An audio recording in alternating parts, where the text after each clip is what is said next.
Você é uma pessoa controlada? Estou aqui hoje para a gente bater um papo a respeito disso. Sim, nós vamos falar hoje sobre controle dos impulsos. É o tema deste mês dentro da nossa metodologia. Semear autorresponsabilidade, colher liberdade. E dentro desse processo todo, controle dos impulsos é algo de fundamental importância. Porque alguém que perde o controle constantemente, de forma aleatória, com muitas pessoas, é alguém que não tem liberdade. É uma pessoa que se vê prisioneira e refém do seu comportamento. Só que comportamento não é destino, como já dizia Daniel Goleman, autor do livro Inteligência Emocional. Aprender a ser emocionalmente inteligente significa aprender a controlar seus impulsos, ou seja, mudar tendências de comportamento. Tá, e aí você pode estar se perguntando, Lívia, mas eu sou uma pessoa de cabeça quente, eu explodo com facilidade. Como é que eu vou mudar isso de repente? Não é tão de repente assim, né?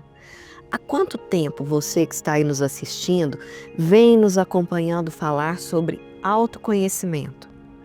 Esse é o primeiro passo, talvez o primeiro tijolo do fundamento.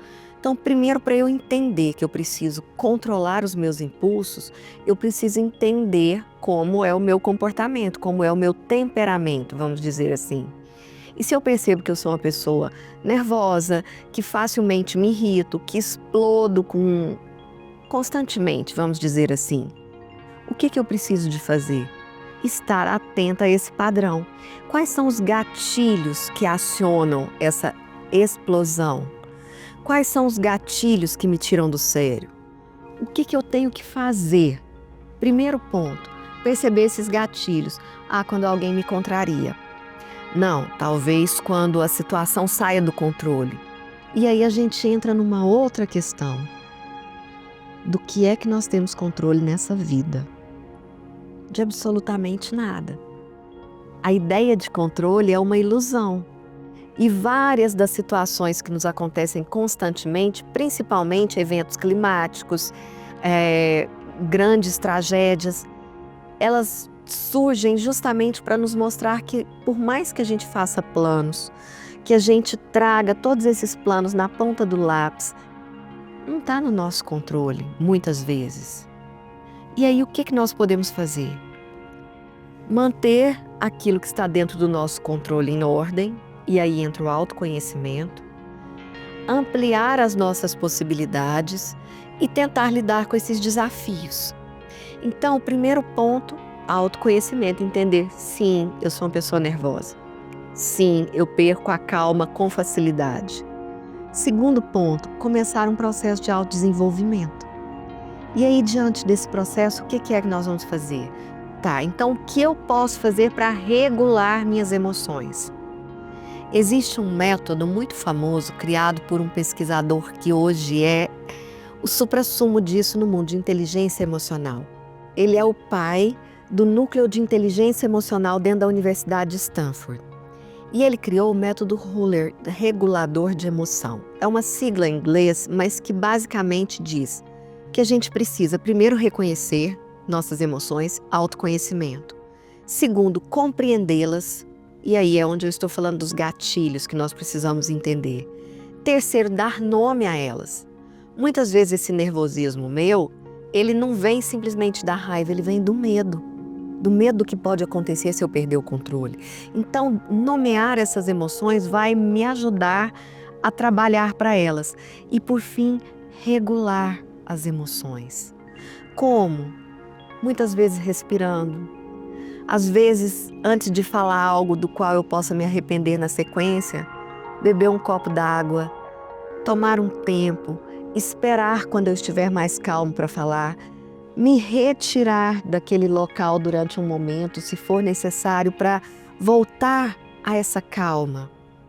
Tem uma história muito interessante da água da paz, né? Ela foi muito propagada por Chico Xavier.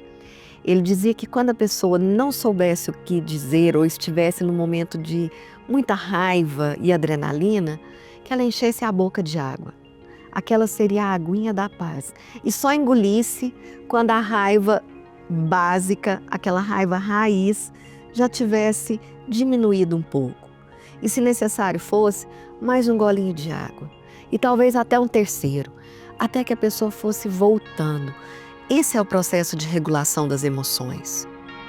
Muitas vezes nos deixamos ser tomados por emoções intensas. E quando isso acontece, é preciso olhar para aquela situação. Um choro constante e fora de hora.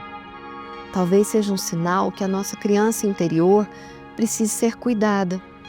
Porque quem chora diante de muitas situações não é o adulto, é a criança. E se essa criança precisa de colo, porque talvez não recebeu dos seus pais, dos nossos pais, o adulto hoje, ele tem a obrigação de se tornar o pai e a mãe dessa criança interior que ele tem. E acolher e dar para ela tudo o que ela não recebeu. Quando isso vai acontecendo, e isso é um processo de autoconhecimento, nós começamos a transformar os nossos processos, identificar padrões e trabalhar pontualmente. Aí é o autodesenvolvimento. Dentro desses padrões, progredindo, transformando, crescendo, amadurecendo. Então, eu pergunto para você, como andam suas emoções? Você é uma pessoa que consegue se controlar? Mas se não for, saiba que tem jeito. Assista de novo se precisar. Envia para alguém que você acredite que precise de ouvir isso hoje. Mas basicamente, comece, dê o primeiro passo. Olha para dentro. Comece a identificar quais são seus padrões, como você lida com as emoções e como isso pode transformar a sua vida e os seus relacionamentos. Isso é algo completamente possível, porque muitas pessoas já fizeram e têm excelentes resultados. E se de tudo você não conseguir fazer sozinho, procure ajuda profissional. Esse é o caminho. E isso pode significar a sua liberdade, que é o tema do nosso vídeo do mês que vem. Continue conosco. Um grande abraço.